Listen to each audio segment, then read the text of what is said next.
Iya, selamat siang teman-teman semuanya. Kita kembali lagi di mata kuliah Koperasi dan UMKM ya. Dan di pertemuan sebelah sini kita akan membahas terkait dengan konsep kemitraan usaha dan berbagai kendala dalam pengembangan UMKM ya, koperasi dan UMKM maksudnya ya. Oke, langsung saja. Yang pertama adalah terkait dengan peraturan pemerintah terkait dengan kemitraan usaha. Di sini ada definisinya ya, sesuai dengan PP nomor 4 tahun 97 pasal 1. Kemitraan adalah kerjasama usaha antara usaha kecil dengan usaha menengah dan atau dengan usaha besar, disertai pembinaan dan pengembangan oleh usaha menengah dan atau usaha besar dengan memperhatikan prinsip saling memerlukan, saling memperkuat dan saling menguntungkan. Nah, jadi kemitraan di sini teman-teman ya, ini antara koperasi maupun UMKM dengan perusahaan skala menengah dan skala besar ya.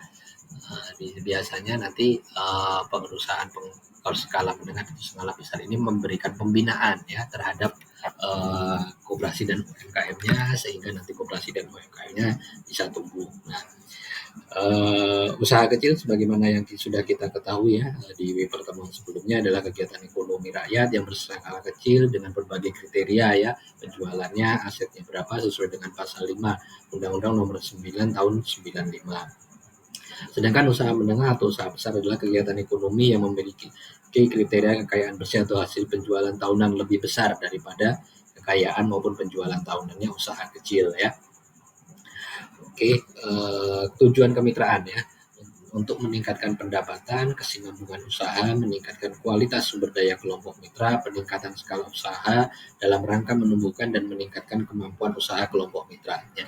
Jadi tujuan kemitraan ini sebenarnya dari dua sisi ya. Tadi kita sudah tahu bahwa kemitraan antara usaha koperasi maupun usaha kecil UMKM dengan perusahaan menengah atau skala besar. Nah, sebenarnya tujuannya adalah untuk meningkatkan profitabilitas dari kedua pihak yang bekerja sama ini ya. Pada intinya seperti itu, dengan detail ya seperti itu dia kesinambungan usahanya tercapai, kualitas sumber daya nya meningkat ya, skalanya meningkat seperti itu. Jadi intinya meningkatkan profitabilitas maupun aset dari kedua pihak yang bermitra. Itu tujuan kemitraan. Kemudian manfaat kemitraan, yang pertama adalah kemitraan merupakan upaya bersama untuk memperkuat kemampuan bersaing dan untuk membangun tatanan dunia usaha yang kuat dengan tulang punggung usaha menengah yang tangguh, saling mendukung dengan usaha kecil dan usaha menengah atau usaha besar melalui ikatan-ikatan kerjasama ya. Jadi tujuan manfaatnya ini adalah nanti semakin kuat teman-teman ya, ekosistem dari UMKM ataupun bisnis secara nasional ya, secara keseluruhan ya, di mana kita tahu bahwa banyak juga perusahaan asing yang masuk ke Indonesia. Nah, dengan kemitraan ini diharapkan nanti usaha-usaha dalam negeri itu bisa lebih kuat untuk menghadapi tekanan globalisasi dari perusahaan-perusahaan asing. Kemudian yang manfaat yang kedua adalah kemitraan dapat juga ditinjau dari aspek produktivitas, ekonomi atau efisiensi, jaminan kualitas, kuantitas, dan kontinuitas serta resiko usaha sosial ya. Jadi produktivitas bagaimana tujuannya tadi ya, bahwa produktivitas, efisiensi, kualitas, kontinuitas atau kesinambungan usaha antara pihak-pihak yang bermitra, terutama UMKM ya, itu bisa terjaga ya.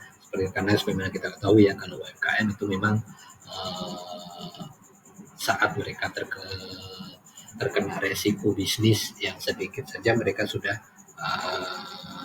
istilahnya sulit untuk menghadapi resiko-resiko bisnis yang besar ya, sehingga dengan kemitraan ini kerjasama dengan usaha skala menengah dan usaha skala besar ini nanti akan bisa meminimalkan resiko-resiko usaha yang dihadapi oleh koperasi dan usaha mikro, kecil, menengah atau UMKM. Kemudian ini pola kemitraan teman-teman ya, jadi bentuk-bentuk kerjasamanya seperti apa. Banyak program pemerintah dan pola-pola kemitraan yang dibuat demi usaha kecil. Hal ini bertujuan untuk mendorong dan menumbuhkan usaha kecil yang tangguh dan modern.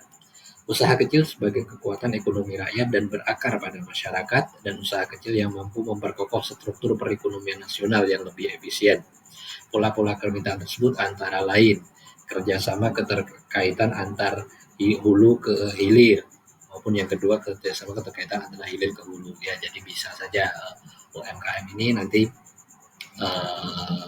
mensuplai ya hasil produknya ke skala ke perusahaan skala menengah atau skala besar gitu ya, atau juga bisa kebalikannya, nanti perusahaan usaha menengah atau usaha skala besar nanti menggunakan UMKM sebagai distributornya ya, kalau itu maksudnya. Jadi bisa dari hulu ke hilir maupun hilir ke hulu. Yang kedua adalah kerjasama dalam pemilik usaha ya, jadi bisa UMKM maupun dengan usaha skala menengah dan usaha besar ini membuat suatu usaha baru. Nah, di sana mereka saling memiliki seperti itu. Bisa juga kerjasama dalam bentuk bapak anak angkat ya. Konsepnya mirip ya teman-teman ya. Jadi konsepnya mirip ya, nanti jadi usaha skala menengahnya sebagai bapaknya, kemudian UMKM-nya sebagai anak angkatnya, nanti dibina ya. Bisa dalam berbagai bentuk, yang hulu ke hilir maupun hilir ke hulu.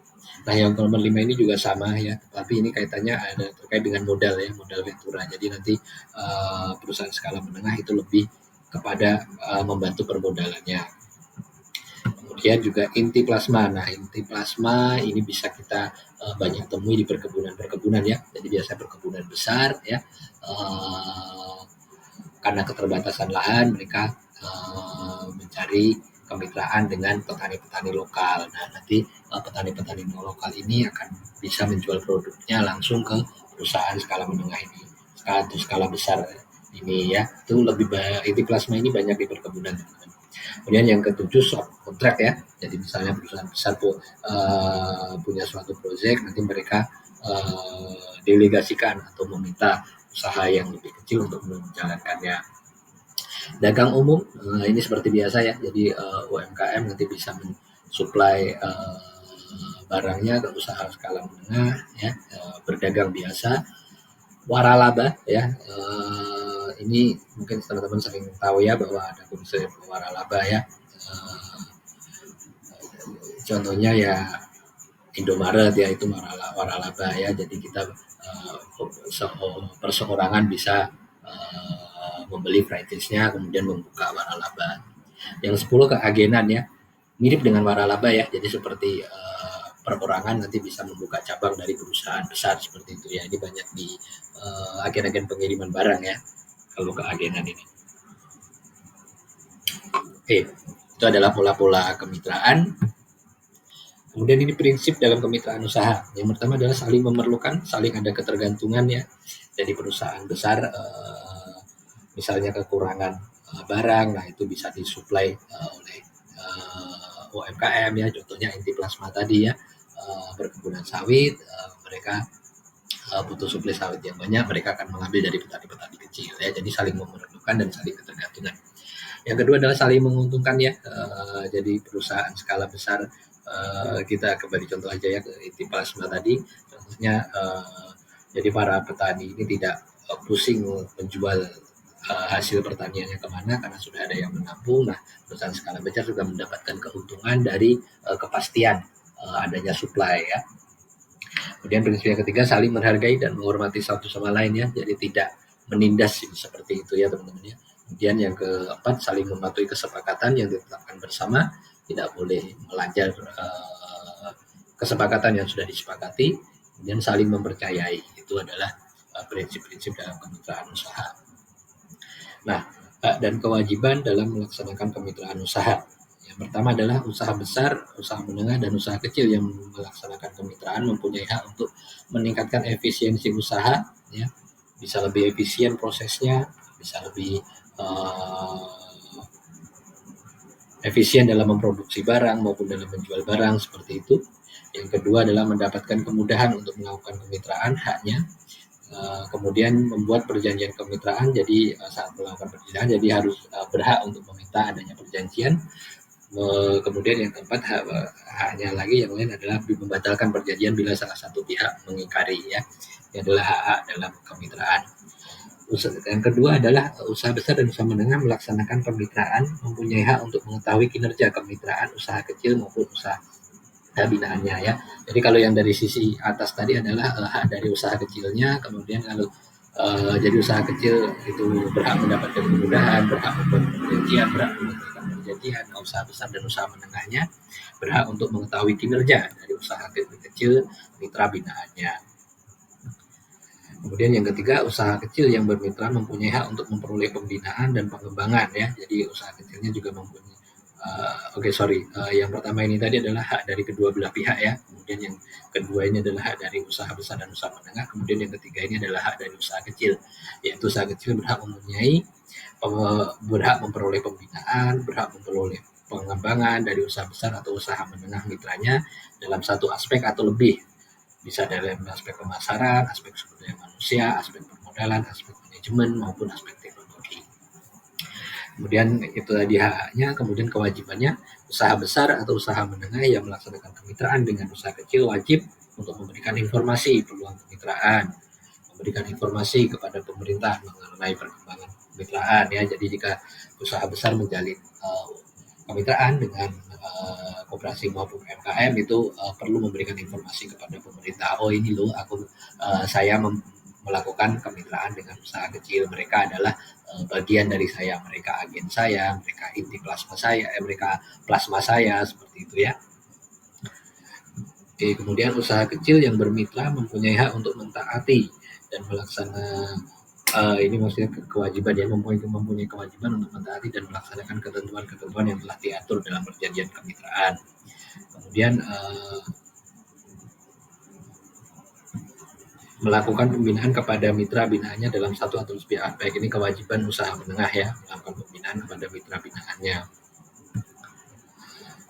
Usaha kecil yang bermitra berkewajiban untuk ya, ini kewajiban dari usaha kecilnya meningkatkan kemampuan manajemen dan kinerja usahanya secara berkelanjutan, kemudian memanfaatkan dengan sebaik-baiknya berbagai bentuk pembinaan dan bantuan yang diberikan oleh usaha besar maupun usaha menengah. Jadi berkewajiban untuk menggunakan sebaik-baiknya bantuan ya yang diberikan oleh usaha besar atau menengah ya. Kemudian terkait dengan permodalan ini teman-teman ya. Jadi yang pertama adalah pemberian informasi sumber-sumber kredit ya. Jadi perusahaan skala besar memberikan informasi sumber-sumber kredit terhadap mitra UMKM-nya. Memberikan informasi terkait dengan tata cara pengajuan penjaminan dari berbagai sumber lembaga penjaminan. Menjadi mediator ya. Jadi perusahaan besar nanti menjadi mediator untuk agar perusahaan-perusahaan kecil ini mampu mengakses sumber-sumber permodalan. Kemudian memberikan informasi dan tata cara penyertaan modal, kemudian membantu akses permodalan ya. Kan biasanya memang perusahaan besar ini sudah mempunyai nama dan reputasi ya di institusi keuangan, yaitu bank.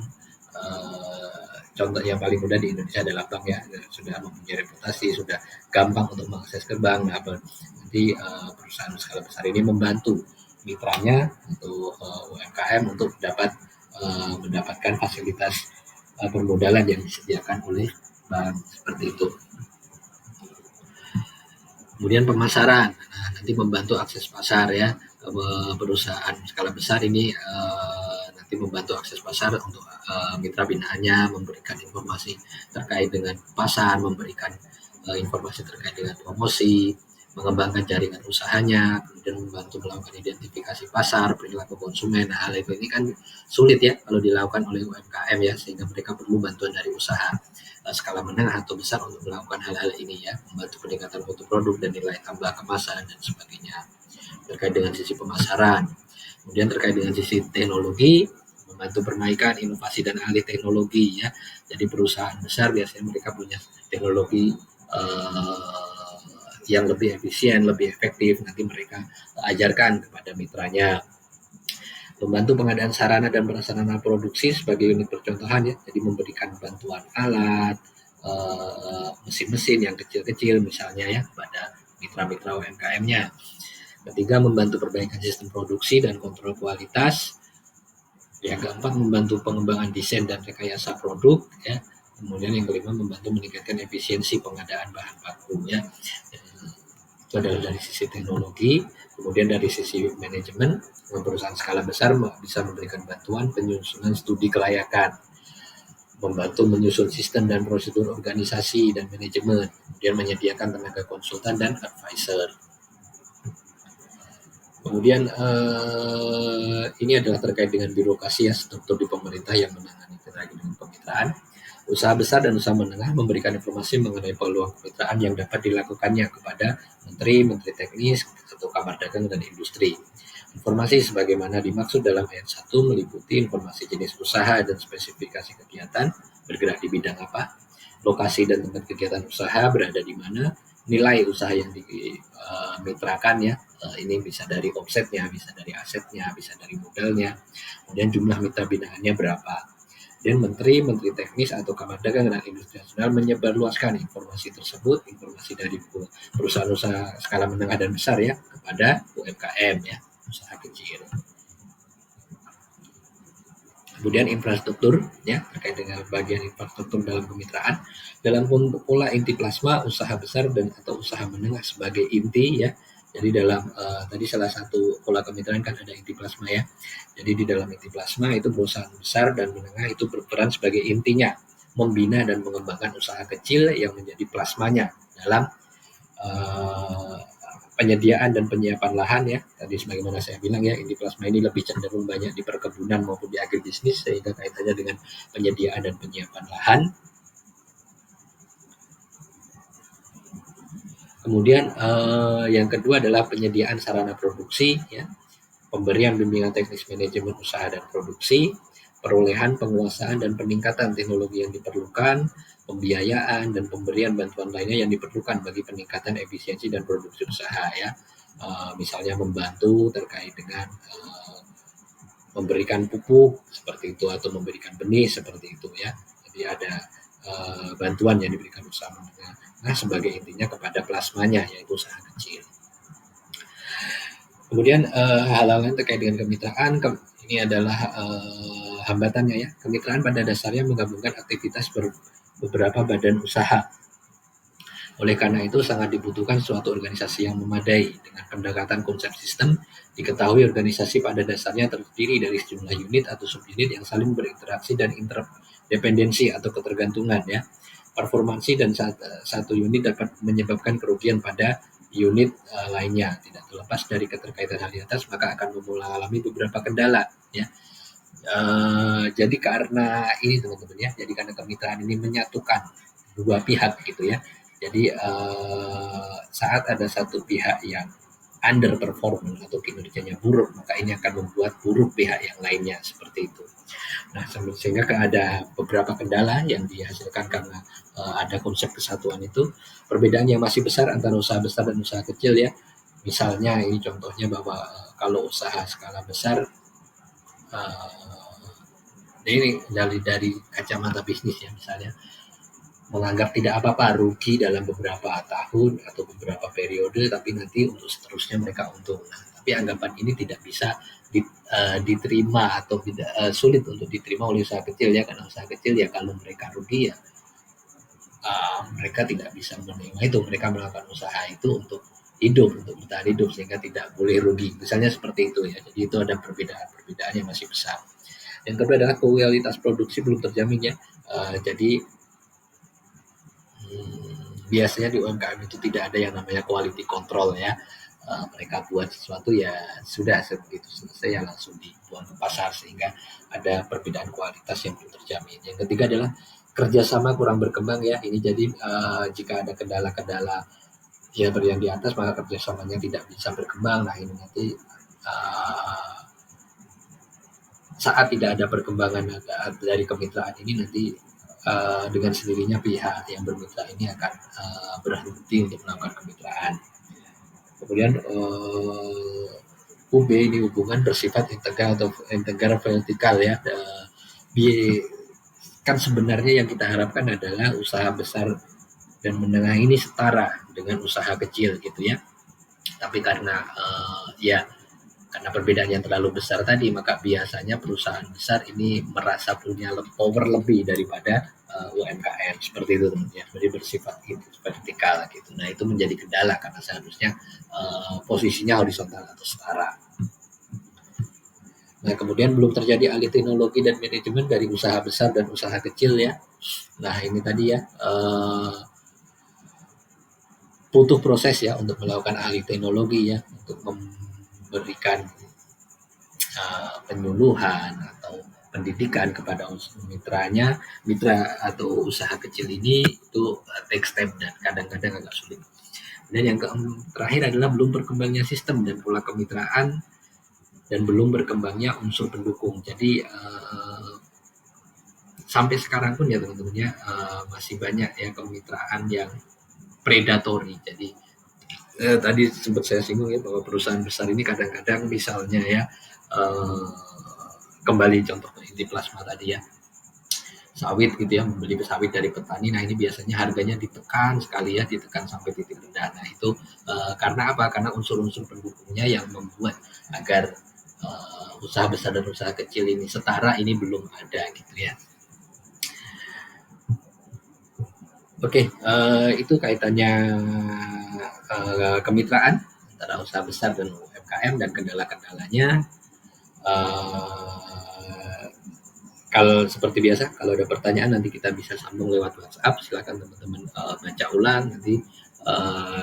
Kalau ada pertanyaan kita sambung di WA Group ya.